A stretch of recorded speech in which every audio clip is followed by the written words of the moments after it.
오늘은 새 언약 두 번째 시간이지요. 우리 86페이지 살펴보겠습니다. 86쪽 위에서 넷째 줄 4번 할 차례입니다.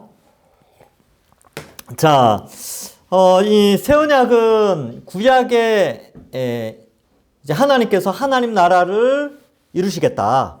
그래서 아브라함을 통하여, 모세를 통하여, 다윗을 통하여서 이제 언약의 내용들이 점점 더 확대되어지고 강하게 선포되어지지요. 그러면서 새 언약을 통하여서는 이제 완전하게 이런 나라를 이룰 것이다 하나님이 약속을 하세요. 하나님 나라를 이렇게 이루어 가겠다 라고 하신 것이 이제 새 언약인데, 이제 언약의 절정 부분이 있죠. 그러면 이런 이 언약들의 내용들이 한 사람에 의하여서 다 성취가 되어집니다. 그분이 바로 예수 그리스도시죠. 자, 그러면 한번 보겠습니다. 4번 예수 그리스도가 성취한 새 언약의 복의 적용. 자, 언약 그러면 뭐라고요? 복 받는 거예요. 복 받는 거.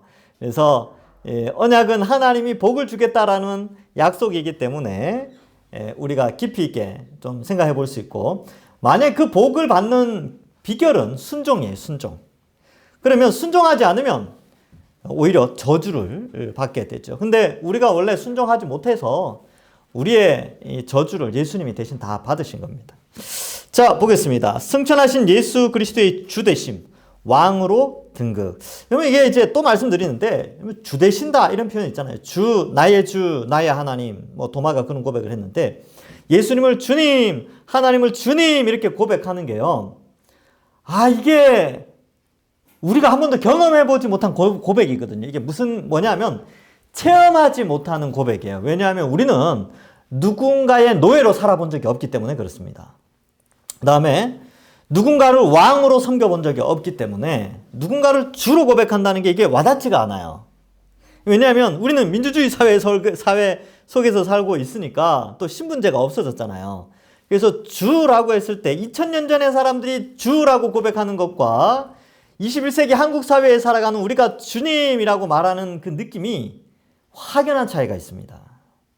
이 개념을 잘 설명해야 되는데, 그래서 주라고 할 때는 왕한테, 그리고 노예가 자기 집 주인한테 주라고 해요.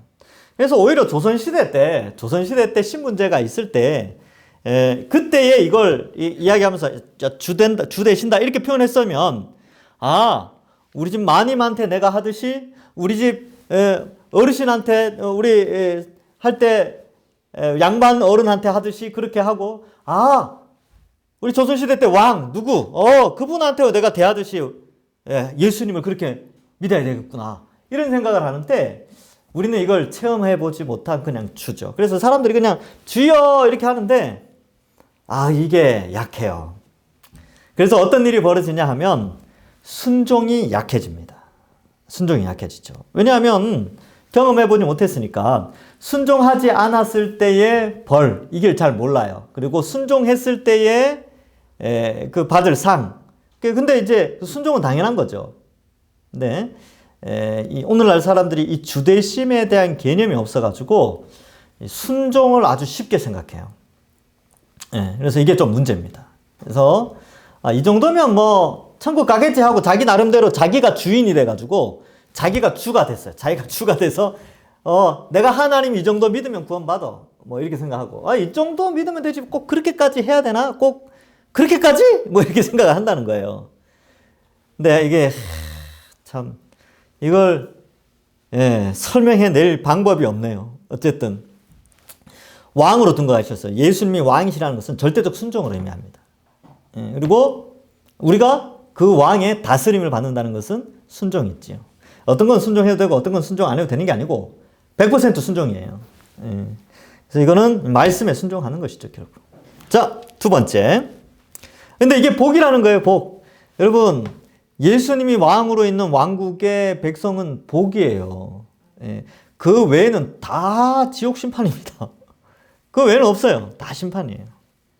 그런데 우리가 예수님을 나의 주로, 나의 왕으로 고백한다는 것은 엄청난 축복이죠. 두 번째, 성령 강림. 왕의 통치 방식인데, 이것도 약속하셨어요. 에스겔 36장 26절, 27절에 이게 되어져 있지요. 그래서 제가 한번 읽어 드릴게요. 에스겔 36장 26절, 27절 거기 써놓으세요. 에스겔 36장 26절, 27절. 또 새 영을 너희 속에 두고 새 마음을 너희에게 주되 너희 육신에서 굳은 마음을 제거하고 부드러운 마음을 줄 것이며 또 내 영을 너희 속에 두어 너희로 내 율례를 행하게 하리니 너희가 내 규례를 지켜 행할지라. 28절에 보면 내가 너희 조상들에게 준 땅에서 너희가 거주하면서 내 백성이 되고 나는 너희 하나님이 되리라. 이거 내 백성이 되고 나는 너희 하나님 되리라. 이거 언약적 표현이라 그랬죠. 언약 관계로 맺는 표현일 때 여기에 언약을 맺으시면서 새 영, 새 마음, 내 영을 주겠다. 이제 이 시대가 열릴 거라는 것이죠. 이게 새 언약의 약속인데 성령이 강림하심으로 이 새 언약이 성취가 됩니다. 그래서 성령의 오심은 유대인들에게 있어서 새 시대가 열렸다라는 것을 알려주는 것이죠. 그래서 이거 하나님 나라 할 때도 하는데 성령이 오셨다. 성령. 그래서 성령이 오셨다라는 것은 유대인들 머릿속에는 이제 드디어 새 시대가 열렸다. 이 표현은 하나님 나라가 임했다 이런 의미가 있어요. 임했다.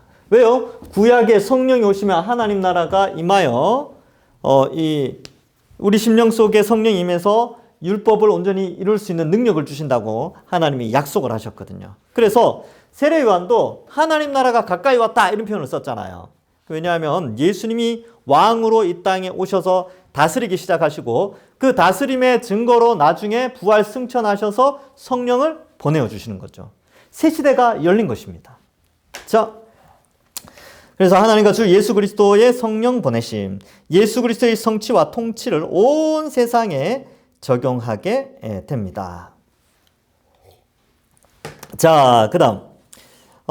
그런 거죠. 이제 2000년 전에 예수님이 이스라엘 땅에, 예루살렘에, 이제 유대 땅에 오셨는데, 예수님도 인간으로 오셨기 때문에 그 지역에만 이제 통치 영역이 어느 정도 이렇게 보이잖아요. 근데 그의 통치가 땅끝까지 이른다는 사실을 성령을 보내어 주심으로, 그 통치의 영역을 또한 보여주시는 것이죠. 자, 4번의 3번입니다. 예수 그리스도에 대한 믿음으로 하나님의 백성 탄생. 믿을 때 성령으로 인치셔서 새 언약 백성으로 삼으심. 그러니까 구약에 예언된 새 언약. 그러니까 새 언약이 뭐냐 하면 하나님 나라. 그러니까 언약은 하나님 나라와 관련된 거라 그랬죠. 그러니까 나라를 어떻게 세우겠다라고 하나님이 언약을 하시는데 마지막 구약 시대 때 마지막 새 언약에 해당되는 부분이 예수 그리스도를 통하여 성취되어져서 하나님 나라가 이 땅에 이미 임했다 라는 의미로 성령을 인쳐 주시는 거예요. 근데 아직 완성되지는 않았어요. 네, 하나님 나라, 구약에 예언된 하나님 나라가 2000년 전 예수 그리스도를 통하여 이 땅에 임했고 그 나라가 확장되어져 가고 있으며 주의 재림으로 완성되어진다 라는 것이 이 새 언약의 아주 큰 틀 안에 들어가 있습니다. 그래서 선지자들이 이 새 언약을 이야기하면서 또한 주의 재림도 주의 초림과 재림을 같이 이야기를 해요. 그러니까 이러한 것들은 우리가 같이 살펴볼 수 있는 것이죠. 그래서 성령으로 인치셔서 새 언약 백성으로 삼으시죠. 성령으로 그리스도 안에서 하나된 교회가 탄생하게 됩니다. 에베소서 4장 3절 거기다가 써놓으세요. 성령의 하나되게 하심을 힘써 지키라. 그래서 4장 3절만 써놓으시면 돼요. 에베소서 4장 3절 한번 볼까요? 에베소서 4장 3절 그대로 제가 읽어드리겠습니다. 평안에 매는 줄로 성령이 하나 되게 하신 것을 힘써 지키라 이렇게 돼 있어요. 그래서 몸도 하나요 성령도 한 분이시니 이렇게 진행되는데 성령이 하나 되게 하심 이렇게 되어 있죠. 여러분 몸이 하나예요. 자, 또 못 그리는 그림을 그려보겠습니다. 이렇게 있고 팔 이렇게 있고 이제 다리를 예수님 앉아 계시는 모습이죠. 잘 그릴 수 있는데 시간이 없으니까 자 이렇게 그린 겁니다. 자 그래서 이렇게 손이 이렇게 있죠. 자 그러면 이게 머리를 이렇게 그림이에요. 이건 이제 비유입니다. 머리가 그리스도시고요. 몸이에요. 몸이 교회입니다. 교회. 그리스도의 몸이죠. 그런데 이 한 사람 안에 영혼이 몇 개가 있습니까? 한 개가 있죠. 보통 사람들. 마찬가지로 이것도 비유예요. 그리스도를 머리로 한 그리스도의 몸된 교회도 여기에 여러 영이 있을까요? 단 하나의 성령만 있을까요? 단 하나의 성령만 있는 거예요. 그래서 한 몸에 한 영을 가졌나니, 그래서 에베소서 4장 4절에 몸이 하나요 성령도 한 분이시니 이 표현을 쓴 이유가 우리가 그리스도의 몸인데 한 성령을 가졌다. 그러니까 어떻게 돼요? 그 성령이 우리를 하나 되게 하신 게 당연한 거죠. 그래서 우리는 하나 돼야 돼요. 그래서 여러분, 예수 믿는 사람은요, 분열하면, 다투면, 분쟁하면, 싸우면 밤에 잠이 안 와요. 왜냐하면 성령이 우리를 가만히 안 둔다니까. 야, 너 같은 몸인데, 야, 너 왜 그렇게 미워해? 뭐 그렇게 되는 거예요. 예. 그래서 성령은 하나 되게 하시고 성도를 서로 사랑하며 또 하나 되게끔 우리의 심령을 막 움직여요. 그래서 말씀 읽을 때 막 미워하다가도 말씀 읽다가 아유 그래 사랑해야지. 또 막 믿다가도 또 말씀 읽고 기도하면 그렇지. 성령이 그 마음속에 우리가 하나지. 맞아. 이 정도는 뭐 용서하자. 아니면 배려하자. 이해하자. 이러고 이렇게 교회가 그렇게 형성되는 거예요. 여러분 혹시 마음속에 누군가 미운 사람 있습니까? 예, 성령이 오늘 지금 말씀하십니다. 예, 하나가 돼야 됩니다. 예. 자, 그 다음 삼위일체 하나님의 복을 누리는 교회 이렇게 되어 있죠. 거기 복에다가 동그라미 치시면 돼요. 예. 그래서 예수 그리스도에 대한 믿음으로 말미암아 백성이 탄생했는데 성령으로 인치심을 받고 성령으로 하나 되어져서 하나님의 복을 삼위일체 하나님의 복을 누리게 되는 것이죠. 그래서 어떻습니까? 하나님 우리를 예정하시고 예수님 우리의 죄의 형벌을 대신하여 십자가에 죽으시고 부활 승천하셔서 나중에 재림하실 때 우리를 영광스러운 몸으로 부활시켜 주는데 그것은 우리 속에 성령이 계시는 자에게만 그런 역사가 일어나죠. 그래서 성부, 성자, 성령 하나님이 우리에게 이러한 신령한 복을 주시게 됩니다. 새 언약의 성취, 교회죠. 새 언약의 성취로 탄생한 하나님의 백성, 하나님 나라의 백성을 세우기 위한 새 언약의 성취, 예레미야 31장 33절 같이 읽어보겠습니다. 시작. 나는 그들의 하나님이 되고 그들은 내 백성이 될 것이라 여호와의 말씀이니라. 이렇게 돼 있죠. 여기 이제 앞에 보면 이제 죄를 용서해 준다. 뭐 이런 내용들이 나와요. 그래서 하나님이 우리를 백성 삼아 주시는데 우리가 바로 이 성령의 임재로 말미암아 하나님의 백성이 된 것이죠. 여러분 창세기 보면 하나님이 흙으로 사람 만들죠. 흙으로 사람 만들 때 어떻게 하냐면 그 코에 뭘 넣어주십니까? 생기를 불어넣으시죠. 그래서 사람이 생명이 된다. 뭐 이렇게 되어 있는데 우리가 거듭나잖아요. 다시 태어나잖아요. 그때 하나님이 창조의 영을 부어주십니다. 성령을 부어주신 거예요. 그래서 새로운 피조물로 하나님의 백성이 된 거죠. 그래서 영혼이 있는 그 흙에 영혼을 불어넣어서 사람이 된 것처럼 성령을 불어넣어 주셔서 하나님의 백성이 되게 하셨습니다. 요 원리가 있는 것이죠. 자, 이전 언약에서 밑에서 여섯째 줄, 이전 언약에서 약속한 모든 복을 받아 누릴 참된 하나님 나라의 백성. 이전 언약이 뭡니까? 아브라함 언약, 모세 언약, 다윗 언약, 새 언약. 이 모든 복을 예수 그리스도를 통하여서 다 누리게 해주는데 그 공동체가 바로 하나님 나라의 언약 백성, 곧 교회가 되는 것이죠. 그래서 그 밑에 참된 하나님의 백성인 교회. 새 언약의 성취로 그리스도 안에서 탄생한 교회. 교회는 믿음으로 그리스도와 연합된 그리스도의 몸이다. 뭐 이거죠. 이거 연합됐다. 성령을 통해서 가능해졌어요. 그 다음에 하나님의 구원 역사의 목적은 교회를 세우는 것이었다. 그래서 성령을 보내어 주셔서 한 성령으로 같이 모여서 그리스도의 몸된 교회로 세워지는 이거죠. 그래서 새 언약의 성취는 교회를 통해서 나타났습니다. 완성은요. 최종 완성은 예수님의 재림으로 완성되어집니다. 새 언약의 표징, 이게 뭐냐면 새 언약 시대가 되었다. 새 언약의 약속이 이렇게 성취되었다라는 표시가 뭐냐? 바로 성령의 오심이에요. 성령 오심. 그래서 자, 성령의 인침과 보증, 약속의 성령, 모든 하나님 나라의 백성에게 임하는 성령. 요엘서 2장 28절과 29절 이거 유명하죠. 그래서 베드로가 이 오순절날 이 설교를 하죠. 네, 이 본문이 이렇게 되어 있습니다. 같이 읽어보겠습니다. 시작. 그 후에 내가 내 영을 만민에게 부어주리니 너희 자녀들이 장래일을 말할 것이며 너희 늙은이들은 꿈을 꾸며 너희 젊은이들은 이상을 볼 것이며 그때 내가 내 영을 내 남종과 여종에게 부어줄 것이며. 아멘. 제가 이제 예전에 이거 설교할 때도 말씀드렸는데 여러분 이 장래일 말하고 꿈을 꾸고 이상을 보는 것은 다 성경에 기록되어 있습니다. 이게 이제 계시의 통로였는데 지금은 계시가 완성되었죠. 그래서 우리 어떻게 됩니까? 자녀들이 장래일을 말한다. 이게 이 복음의 일을 말하죠. 예수 믿으면 구원받는다. 이거 장래일이죠. 이미 구원받았지만 또한 구원받을 거잖아요. 그래서 예수님 다시 오신다. 이거 장래일이죠. 그걸 다 우리 아이들도 다 이야기하잖아요. 그래서 자녀들은 장래일을 말하죠. 예, 늙은이들은 꿈을 꾸며 옛날에 꿈꿔가지고 하나님 계시 받았는데 이제는 어때요? 성경 말씀을 통해서 하나님 계시를 보잖아요. 그렇죠?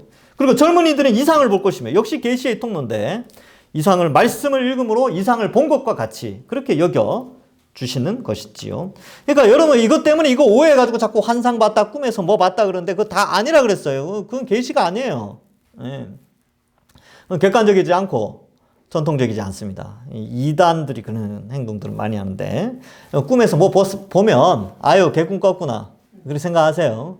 예, 그렇게 따지면 저도 꿈에 많이 봤습니다. 제가 요한계시록 연구하고 다니엘서 연구할 때 그 잔상이 머리에 남기 때문에 꿈에 많이 나타나요. 근데 제가 깨면 무슨 생각하냐면 이건 다 가짜다. 이거 뭐 아유 그래도 감사하다. 말씀 연구 많이 했더니 이런 잔상이 머리에 남는구나 하고 넘어가는 거예요. 그러니까 이단들이 보면 이단 교주들이요. 뭐 기도원 가가지고 며칠 굶고 막 성경 읽고 하면서 이상한 환상 보잖아요.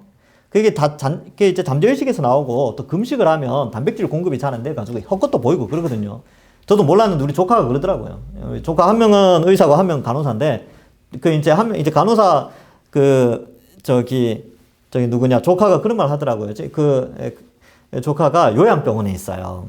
이제 저희 어머니도 거기 계셨지만 그런데요 노인들은 단백질 공급이 잘 안 되면 뇌 기능이 정상적으로 잘 안 움직여가지고 헛것도 보고 헛소리도 가끔도 하고 뭐 그렇대요. 예, 그게 이제 의학적으로 그렇대요. 근데 노인들뿐만 아니라요 젊은 사람들도 이 뇌에 공급이 제대로 안 되고 또 여러 가지 이런 것들을 하면 헛것도 보이고 그래요. 예전에 이제 그 북한에서 탈출하신 분들이 가끔 그런 말 하잖아요. 너무 굶으니까 돌도 고기처럼 보인다고. 그 돌멩이도 닭고기처럼 보이고 막 그런데요. 너무 배고프니까. 그러니까 헛것이 보이는 거죠. 그래서 나무 껍질 먹는 것도 그게 나무 껍질로 여겨지지 않고 씹으면서 고기처럼 여겨진대요. 좀 불쌍한 그런 거이긴 하지만 워낙 이 영양 공급이 안 되니까 판단력과 시력도 떨어지고 하여튼 그렇대요. 근데 환상 봤다, 꿈에서 뭐 봤다, 내가 며칠 금식했더니만 뭐 40일 금식했더니만 하나님이 계시를 보여주셨다. 아니요. 하나님의 계시는 기록된 성경 66권을 벗어나지 않습니다. 예. 그래서 이거는 이미 2000년 전에 사도들이 죽고 나서 바로 교회가 이 성경을 집대성해서 하나님의 성령의 은혜로 2000년 기독교 역사를 그렇게 이끌고 오셨습니다. 그러니까 최근 이단들 말이 많잖아요. 하여튼 막 그렇습니다. 그런데 빠지면 안 돼요. 자, 그리고 꿈 때문에 막 두려워하거나 막 그러지 마세요. 꿈에서 숫자 봤다고 막 로또 사고 그러지 마시고. 예. 꿈은 꿈이에요. 자, 성령의 임함은 하나님 나라의 백성으로 인을 치시고 장차 완성될 영원한 하나님 나라를 보증하는 새 언약의 표징이 된다. 이렇게 되어 있죠.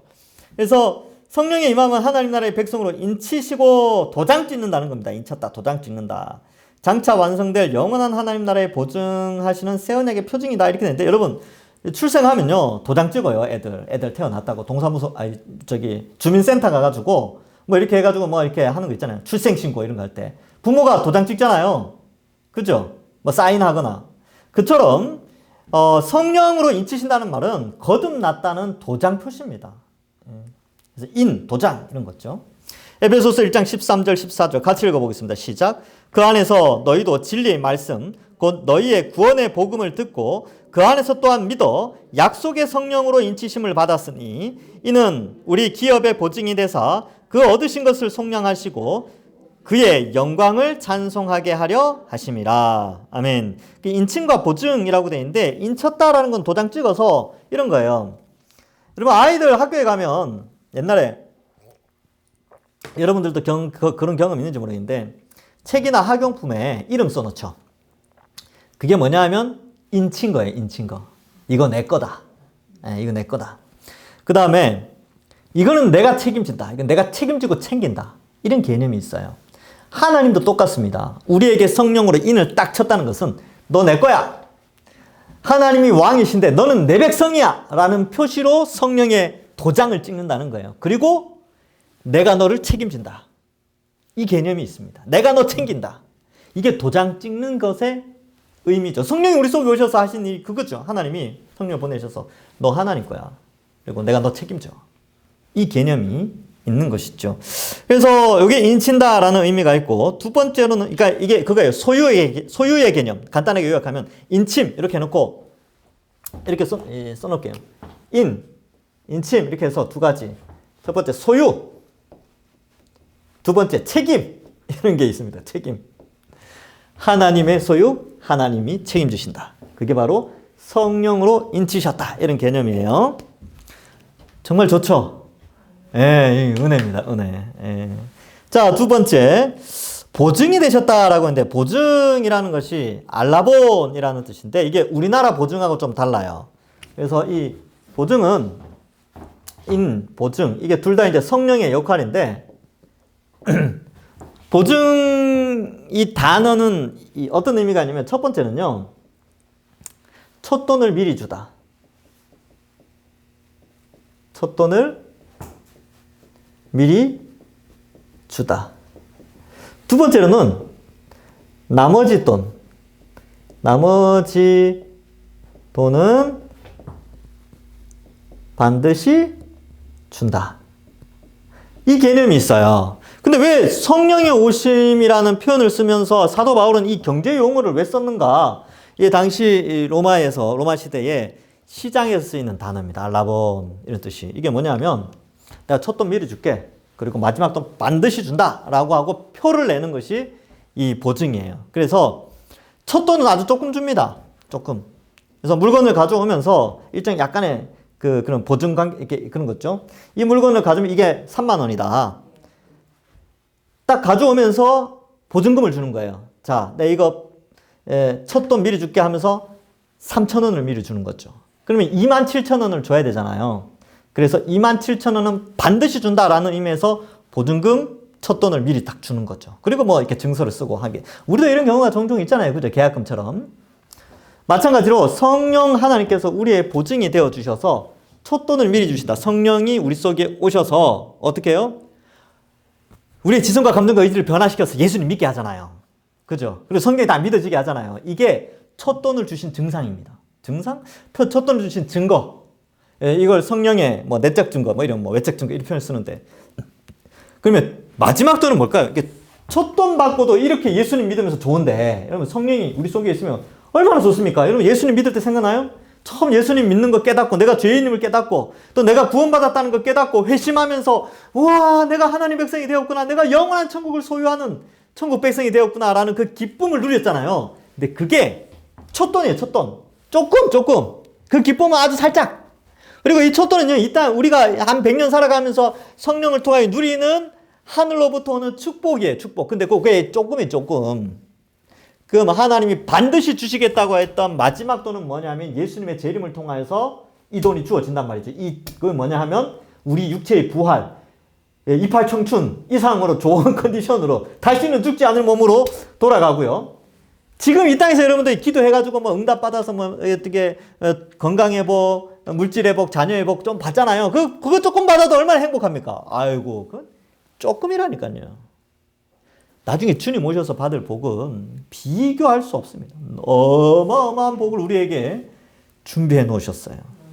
그 보증으로 성령을 보내주셨죠. 이렇게 인치시고 보증하셨다. 이런 의미가 있습니다. 자, 고린도후서 1장 22절에도 그가 또한 우리에게 인치시고 보증으로 우리 마음에 성령을 주셨느니라.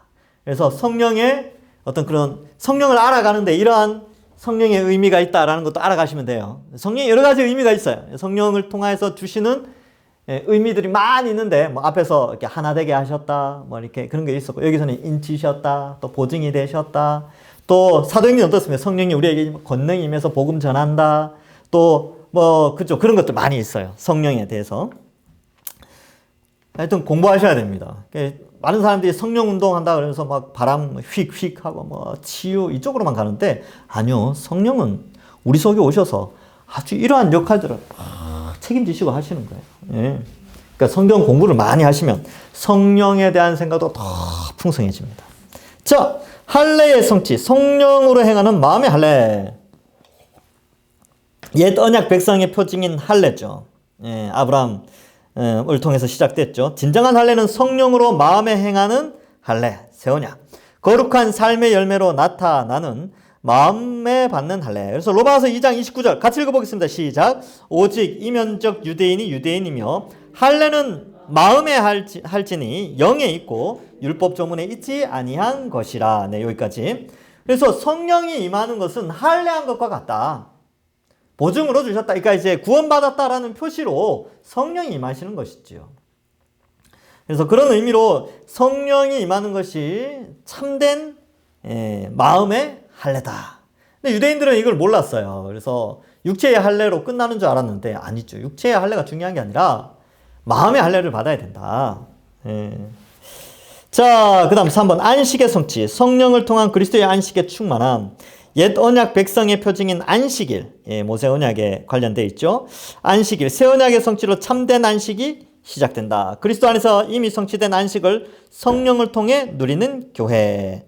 자, 1장 23절 읽어봅시다. 시작. 교회는 그의 몸이니 만물 안에서 만물을 충만하게 하시는 이의 충만함이니라. 아멘. 하나님께서 예수님을 통하여 교회를 충만케 하시듯이 교회는 또 만물을 충만케 해 나간다. 이 표현은 표현이 좀 어렵긴 한데, 이 만물 속에서 우리가 살아가면서 이 안식의 개념이, 첫 번째는 이제 일주일에 한 번씩 구원을 기억한다, 이런 개념이 있어요. 그래서 우리가 한 6일쯤 지나면 구원을 잊어버리기 쉽거든요.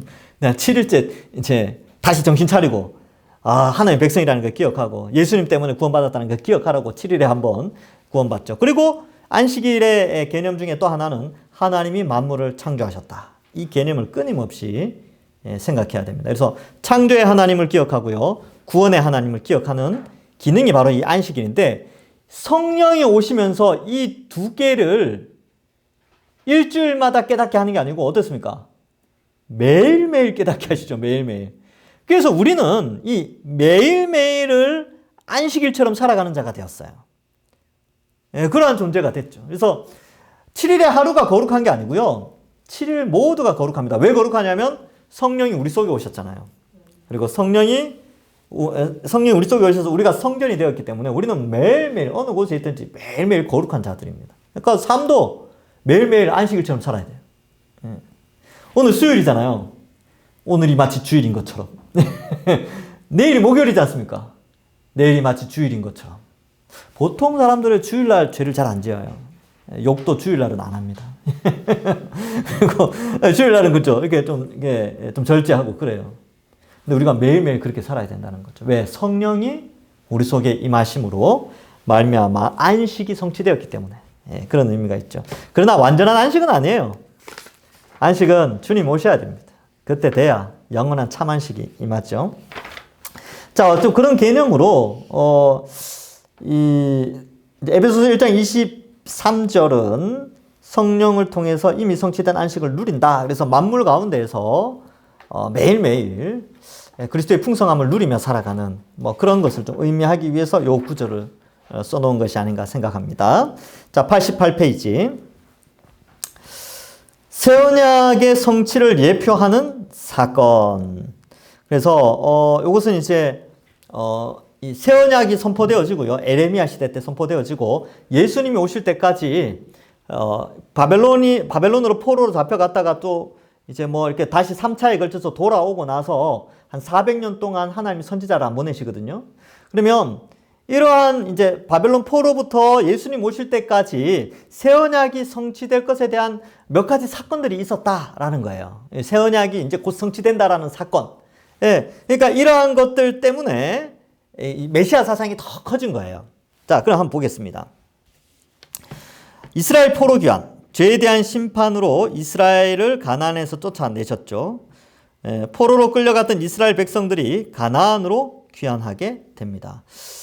하나님의 주권적인 은혜의 역사가 되죠. 그래서 여러분, 포로로 잡혀가서 이스라엘 사람들이 뭘 깨닫냐면, 첫 번째 질문을 던지죠. 왜 우리가, 아니, 하나님의, 우리를 언약 백성으로 삼으셨는데, 왜 우리가 나라를 잃고 성전도 다 무너지고, 이방 땅에 와서 포로 생활을 하지? 하나님이 신실하지 않나? 하나님 어디 가신 거야? 라고 생각을 했는데 알고 보니까 지들이 죄를 진 거예요. 그걸 깨달은 거예요. 예. 그래서 그걸 깨닫고 이제 회개하니까 70년이 차서 그 연단의 기간 70년이 차니까 그걸 깨닫고 나니까 하나님이 70년 후에 돌이키시는 거예요. 예. 처음에는 많이 혼란스러웠겠죠. 예. 그럼 생각해보세요. 우리 그 앞에서 배웠잖아요. 다윗 왕조 하면서 고대 근동에 400년간 하나의 왕조가 지속된 나라가 이스라엘 말고 남쪽 유다 말고는 없었다니까요. 이집트 그 거대한 제국도 오래 가봤자 200년. 그 정도밖에 안 썼어요. 다윗 왕조는 400년을 갔잖아요. 그러니까 전무후무하죠. 예. 기원전 시대에 이런 왕조가 유지된 것은 엄청난 일입니다. 그러니까 그 사람들은 교만했겠죠. 야, 역시 우리는 하나님 함께 하니까 우리 왕조는 영원하다. 다윗 언약을 하셨으니까. 근데 이제 포로로 잡혀가니까 충격이 온 거죠. 근데 포로로 잡혀가서 깨달은 게 죄를 깨달은 거죠. 자, 그래서 귀환하게 하십니다. 하나님의 주권적 은혜의 역사로 돌아오게 됐죠. 성전과 성벽의 재건, 불가능한 상황에서 하나님의 역사하심으로 재건된 성전과 성벽. 이거 느헤미야, 에스라, 학개, 스가랴 이런 데 보면 이 내용들이 잘 나와 있어요. 장차 회복될 참된 성전을 바라보고 이스라엘의 회복을 소망하게 됩니다. 학개 2장 9절 같이 읽어보겠습니다. 시작. 이 성전의 나중 영광이 이전 영광보다 크리라. 그래서 아멘. 여기까지. 여러분, 이제 건물 성전을 의미하는 게 아니고요. 이 나중 영광이 뭐냐면 예수 그리스도로 말미암아 지어질 새 예루살렘을 의미합니다. 우리죠, 우리. 예. 그리스도를 모퉁이 돌로 하여 성전이 우리 속에 임하여 우리가 성전이 되어지고, 그리스도를 모퉁이 돌로 하여 산돌같이 막 자라나는 돌같이 살아있는 리빙스톤, 살아있는 돌같이 막 성도들이 막 자라나는 거죠. 예. 예. 옛날의 건물 성전보다 비교할 수 없을 만큼 우리가 위대한 성전이 되었습니다. 자, 이런 것들을 통하여서 이제 새 언약이 곧 성취될 것이다. 이런 예표들을 보여주고 있지요. 자, 그 다음에 율법의 회복. 에스라와 느헤미야를 통해 백성들에게 다시 선포되는 율법. 율법이 중심이 되고 율법으로 다스려지는 나라가 되기를 소망하게 됩니다. 자, 이 본문을 읽기 전에, 자, 1번 이스라엘 포로 귀환 이렇게 돼 있죠. 예수 그리스도의 하나님의 백성들을 하나님께로 돌이키는, 죄에서 돌이키는 것이 예수 그리스도의 십자가로 가능해졌는데, 그것도 하나님의 은혜의 역사죠. 근데 포로 귀환을 통하여서 그걸 미리 예표한다는 거예요. 보여주는 거는. 두 번째, 성전과 성벽의 재건. 정말 말도 안 되는 상황에서 포로 후기에 성전과 성벽을 지어요. 정말 이게 조건이 안 되거든요. 근데 놀라운 조건이 형성됩니다. 고레스가요, 노예들한테 야, 너네들 고생했다고 돈 줘서 보냅니다. 그러니까 이게 이제 뭐냐면 노동의 대가를 지불해요. 보통 너네 돌아가 그러면 공짜로 돌아가게만 해도 좋잖아요. 행복하잖아요. 너희 나라 돌아가 그러면. 근데 고레스가 보상을 해줘요. 일본은 보상 안 해주잖아요. 고레스는 보상을 해준다니까요. 예. 강제징용 하신 분들은 보상 안 해주잖아요, 일본이. 제가 할 말이 많습니다. 우리 할아버지가 그러셨기 때문에 강제징용 끌려가시다 폐병으로 돌아가셨는데 아무 보상 없었어요. 아무 보상. 어쨌든 근데 고레스는 달랐어요. 고레스는요, 어떻게 했냐면 고생했다고 이제 이스라엘만 돌려보는 거 아닙니다. 다른 민족들 다 돌려보냈어요. 그래서 그 고레스 실린더 제가 한번 보여드린 적 있나요? 보여드릴 겁니다, 앞으로. 네, 보여드릴 건데. 그 고레스 실린더, 오후 예배 때 제가 이제 보여드렸던 것 같은데, 하여튼 이게 있어요. 거기에 보면, 각 나라의 모든 민족들이 돌아가고 그들이 수고한 노동의 대가를 지불해서 보내는데, 이 스룹바벨, 에스라, 느헤미야를 통해서 보낼 때 많은 목재들, 돈 보내고 막 그래요. 그리고 유대인 가운데 총독을 뽑아서 또 보내고. 예. 뭐 그렇게 하는 거예요. 그러니까, 그래서 고레스가 만든 그 조항 때문에 세계 인권 헌장의 기본이 고레스 거기에서 나왔어요. 예. 이거는 뭐, 저도 몰랐는데, 이제 공부를 하다 보니까 그 내용이 나오더라고요. 그래서 오 신기하더라고요. 세계 인권 뭐 이렇게 검색해 보니까. 그래서 정말 말도 안 되는 상황에서 성전을 지어요. 이 사람들이 가가지고 그 재물 다 갖고 와가지고 성전 짓기 시작합니다. 말도 안 되죠. 마찬가지로 예수님이 오셔서 새 성전을 지으셨어요. 새 예루살렘을 지으셨죠. 율법의 회복. 율법을 못 지켰어요. 근데 예수님이 오셔서 어때요? 율법을 완성하시죠. 율법의 요구가 무엇이었습니까? 죄를 지으면 죽음에 이른다. 이 요구를 예수님이 십자가에서 다 받으시고요. 또 예수님은 하나님 사랑, 이웃 사랑을 성취하시게 됩니다. 그래서 이 새 언약의 성취로 예표로 이렇게 보여주죠. 그래서 에스라 7장 10절에 보면 에스라가 여호와의 율법을 연구하여 준행하며 율법의 규례를 이스라엘에게 가르치기로 결심하였더라. 예수님 오셔서요. 하나님 나라에 대해서 복음을 전했어요. 예, 그랬다는 것이죠.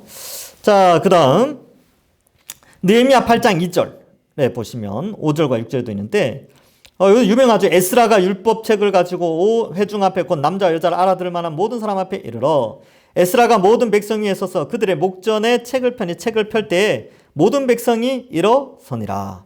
에스라가 위대하신 하나님 여호와를 송축하며 모든 백성이 손을 들고 아멘 아멘 하고 응답하고 몸을 굽혀 얼굴을 땅에 대고 여호와께 경배하니라. 아멘. 그래서 그 옛날 이때는요 이렇게 성경 말씀 딱 펼 때 사람들이 벌떡 일어났어요. 왜? 하나님 말씀이 계시의 말씀이 열려지니까 그 위대하심 앞에 경배하는 마음으로 딱 일어서고 하나님을 찬양하고 아멘 아멘 하고 경배하는 뭐 이런 거죠. 오늘날 이 예배 형식을 좀 갖추고 있습니다. 자, 그래서 율법이 선포되어져요. 다시 선포되어집니다. 옛날에는 이스라엘 그 남쪽 유다 마지막 때 되면요 율법이고 뭐가 없어요. 세상 나라하고 똑같습니다. 하나님 말씀이 없고 절기도 없고 말씀도 없고 제사장은 있는데 다 엉망이에요. 그 하나님 섬겼다가 돌아서서 그 해, 달, 별 섬기고 막 우상 섬기고 그랬거든요. 근데 포로 후기에 율법이 다시 선포되어지고 수문앞 광장에서 회개합니다. 온 민족이 회개해요. 그 회개하면서 그 당시에 이제 이방 여인들과 많이 결혼했거든요. 놀라운 건 다 쫓아냅니다. 좀 불쌍하긴 한데 오늘날 인권적으로 봤을 때 좀 불쌍하긴 해요.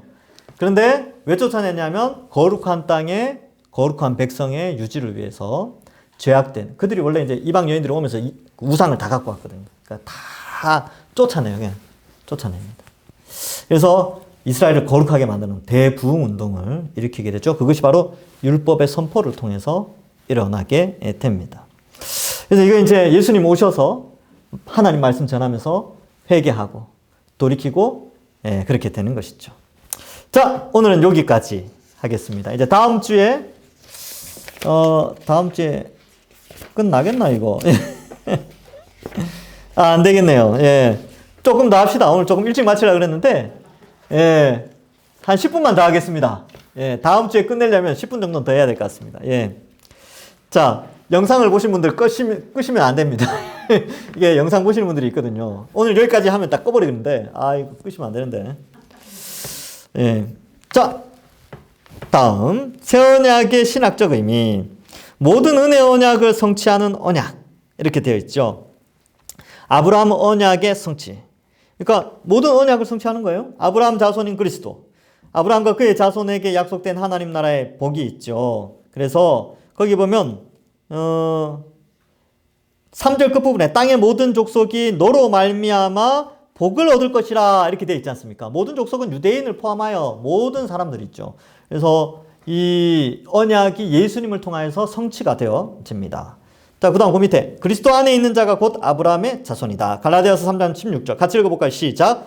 이 약속들은 아브라함과 그 자손에게 말씀하신 것인데 여럿을 가리켜 그 자손들이라 하지 않고 오직 한 사람을 가리켜 내 자손이라 하셨으니 곧 그리스도라.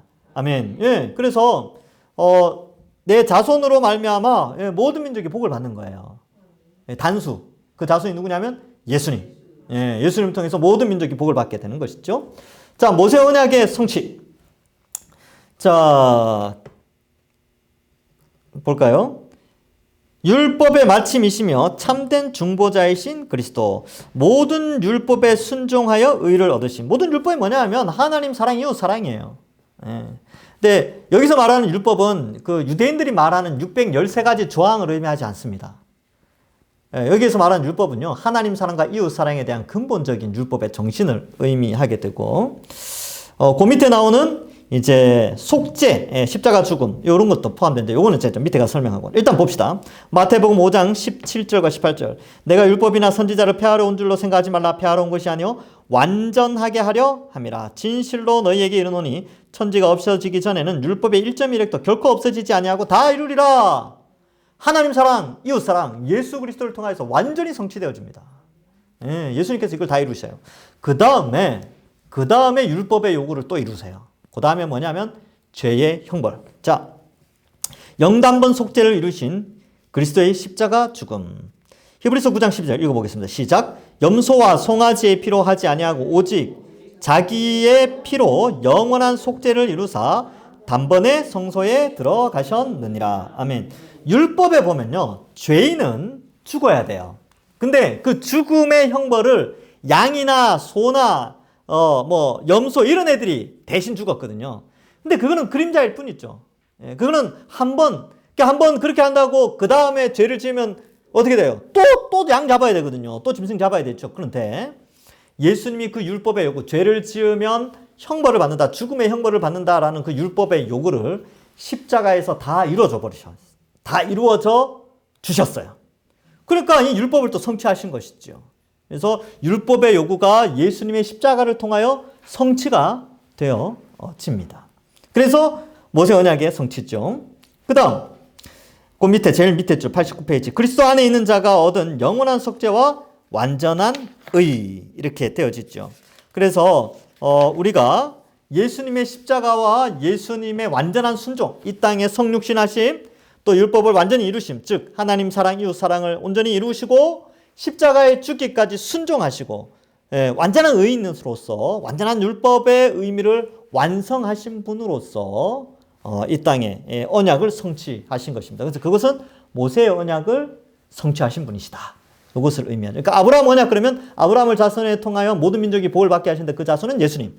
모세의 언약에서는 그 율법을 주시는데 율법을 완전히 지켜서 완전히 지켰다기보다는 율법에 요구하는 하나님 사랑, 이웃 사랑을 완전히 실천하시고 그리고 하나님께 완전히 순종하시며 사람들의 그 죄의 결과인 그 심판의 요구를 예수님이 십자가에서 다 이루시고 영원한 속죄를 이루신 것이죠. 이러한 개념에서 모세 언약을 성취하셨다.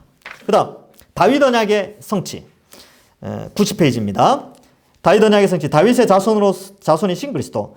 다윗의 자손이시고 영원한 왕이신 그리스도. 십자가로 승리하시고 승천하셔서 보좌 우편에 앉으심. 이렇게 되어 있죠.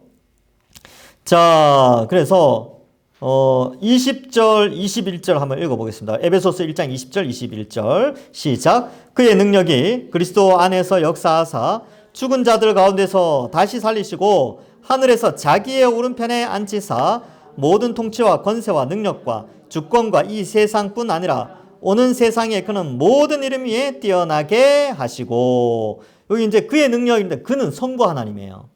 그죠? 그래서 자기의 오른편에 앉히셨다. 이 누구냐면 그리스도죠. 그리고 모든 이름 위에 뛰어나게 하시고 22절의 이하에 보면 발 아래 복종하게 하시고 만물 위에 교회의 머리로 삼으셨죠. 그래서 이 발 아래 둔다는 것은 최종 승리를 의미하고 다스림을 의미합니다. 자, 다윗의 영원한 왕위와 통치 누가복음 보면 거기 나오죠. 찐한 글씨 한번 읽어보겠습니다. 시작. 지극히 높으신 이의 아들이라 일컬어질 것이요 주 하나님께서 그 조상 다윗의 왕위를 그에게 주시리니 영원히 야곱의 집의 왕으로 다스릴 것이며 그 나라가 무궁하리라. 아멘. 그래서 이 영원한 통치 다윗에게 약속하신 게 그거죠. 내 왕위가 영원히 꺼지지 않는 등불이 되게 해주겠다 라고 하셨기 때문에 그것을 성취하셨고 또 다윗 언약에서 두 가지 중요하다 그랬죠. 영원한 왕, 그 다음에 성전 건축. 기억나십니까? 다윗 언약 할 때 요게 이제 다윗 언약의 중요한 두 개의 그런 핵심 줄기인데 영원한 왕으로 예수님이 오셨고요. 성전을 건축합니다. 그래서 참된 성전이신 그리스도. 요한복음 2장 19절 같이 읽어보겠습니다. 시작. 예수께서 대답하여 이르시되 너희가 이 성전을 헐라 내가 사흘 동안에 일으키리라. 아멘. 그리고 거기 하나 적어 놓으세요. 에베소서 2장 21절 22절 거기 적어 놓으십시오. 에베소서 2장 21절 22절 제가 읽어 드릴게요. 들어보세요. 그의 안에서 건물마다 서로 연결하여 주 안에서 성전이 되어가고 너희도 성령 안에서 하나님이 거하실 처소가 되기 위하여 그리스도 예수 안에서 함께 지어져 가느니라. 아멘. 자, 이렇게 되어져 있지요. 그래서 예수 그리스도 안에서 성전으로 지어져 가는데 그리스도를 통해서 우리가 성전으로 지어져 가고요. 또 한 구절을 더 적어 놓으시겠어요? 베드로전서 2장 4절 5절.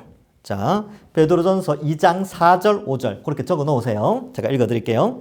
사람에게 버림받았으나 하나님께는 택하심을 입은 보배로운 산돌이신 예수께 나아가 너희도 산돌같이 신령한 집으로 세워지고 예수 그리스도로 말미암아 하나님이 기쁘시게 받으실 신령한 제사를 드릴 거룩한 제사장이 될지니라. 여기에는요, 우리가 성전, 우리가 제물, 우리가 제사장 이렇게 표현해요. 근데 이게 누구였냐면 예수님이죠. 예수님이 성전 되셨죠. 예수님이 우리를 대신한 제물 되셨죠. 예수님이 큰 대제사장이 되셨죠. 근데 우리가 그리스도와 연합되어져서 그리스도와 같이 그 사역을 감당하게 되는 것이지요. 그래서 여기서도 참된 성전이신 그리스도를 나타내고 있습니다. 그래서 성전 이렇게 이야기를 하면 이 요한복음 2장, 그 다음에 에베소서 2장, 그리고 베드로전서 2장, 다 2장인데요. 신기한데 그렇게 외우시면 되겠습니다. 여기에 예수 그리스도의 성전 되심, 그래서 다윗 언약을 성취하심의 내용이 등장하게 됩니다. 오늘은 여기까지 하겠습니다. 오늘이 4월 19일. 우리 시간 잠깐 기도하고 마치겠습니다. 예수님을 통하여서 구약에 예언된 모든 것이 성취가 되었습니다. 여러분, 이것은 이 하나님이 약속에 신실하시다, 언약에 신실하시다는 것을 예수 그리스도를 통하여 보여주시는데, 여러분 이 언약의 완성이 있어요. 그것은 바로 주님이 다시 오심입니다. 성취하신 분이 완성하시죠. 그래서 언제 주님 오실지 모르지만 많은 사람들이 주의 재림을 굉장히 희박하게 그럴 가능성이 있지 정도로 생각하는데 아니요. 확실히 주의 재림은 있습니다. 그때가 알지는 못하지만 우리가 그 신앙 잃지 않고 주의 재림을 생각하며 그때를 소망하면서 혹시 여러분들 가운데 힘든 일이 있다면 하나님 그 소망 바라보면서 이 어려움의 때 신앙 굳게 붙잡고 믿음 흔들리지 않고 이렇게 살아가게 해달라고 언약에 신실하신 하나님 뜻에 합당한 믿음을 가지게 해달라고 그렇게 기도하시고 우리 동산교회가 바로 우리도 하나님의 언약의 복을 받아 언약에 신실한 교회가 되게 해달라고 이 시간 잠깐 기도하고 제가 마친 기도하고 마치겠습니다. 하나님 아버지 은혜를 감사합니다. 우리를 택하여 주시고 하나님 자녀 삼으시고 언약 백성 삼아주신 것 감사합니다. 하나님의 신실하심, 그 언약의 성취하심을 보면서 그 언약을 완전히 완성하실 주의 재림 때를 우리가 소망하며 살아가게 하여 주시니 감사합니다. 아버지 하나님이여, 정말 이 세상은 참 힘들고 어려운 가운데 정말 전쟁과 같은 인생을 살아가는 우리의 삶이지만 하나님, 우리가 이 말씀을 통하여서 주님 다시 오셨을 때 펼쳐질 영원한 하나님 나라를 꿈꾸게 하시고 짧은 100년의 인생 가운데 고통과 고난과 여러 가지 어려움이 있다 할지라도 지혜롭게 하나님 의지하며 믿음을 잘 성장시켜서 생활해 나가게 하여 주옵소서. 이 세상에 눈에 보이는 것에 흔들리지 않게 하시고 말씀을 보며 영원히 이 땅에서는 보이지 않는 영원한 하나님 나라를 볼 줄 아는 그런 영적인 눈을 우리에게 허락하여 주시옵소서. 그래야 우리 동산교회가 아버지 하나님이여 정말 이 참된 소망을 가지고 언약의 신실한 자들로 다 세워져서 하나님께 칭찬받는 교회 될 수 있도록 은혜 내려 주시옵소서. 복음이 잘 전파되어지고 복음으로 든든히 세워지는 우리 동산교회 될 수 있도록 축복하여 주시옵소서. 하나님 아버지 은혜를 감사합니다. 우리를 택하여 예수 그리스도의 십자가 형벌 대속을 믿음으로 하나님의 언약 백성 삼아주시니 감사합니다. 또한 그러한 믿음을 주시기 위하여 우리에게 성령을 보내시어 또 성령의 사람으로 우리를 택하여 주시니 감사합니다. 이 새 시대에 새 언약 백성으로 새 이스라엘 또 새 예루살렘으로 우리를 택하여 주셨사오니 우리가 이번 한 주간 살아가면서 늘 감사하며 살게 하시고 세상 어려운 가운데서 믿음 놓지 않고 끝까지 신앙 끝까지 붙잡고 믿음 생활 잘하는 우리들 되게 하여 주옵소서. 우리 동산교회가 이 어두운 세상 가운데 믿음 굳게 지키며 살아가는 우리 성도들 다 되게 하여 주실 줄 믿사오며 예수님의 이름으로 기도하옵나이다. 아멘. 예, 수고하셨습니다. 감사합니다.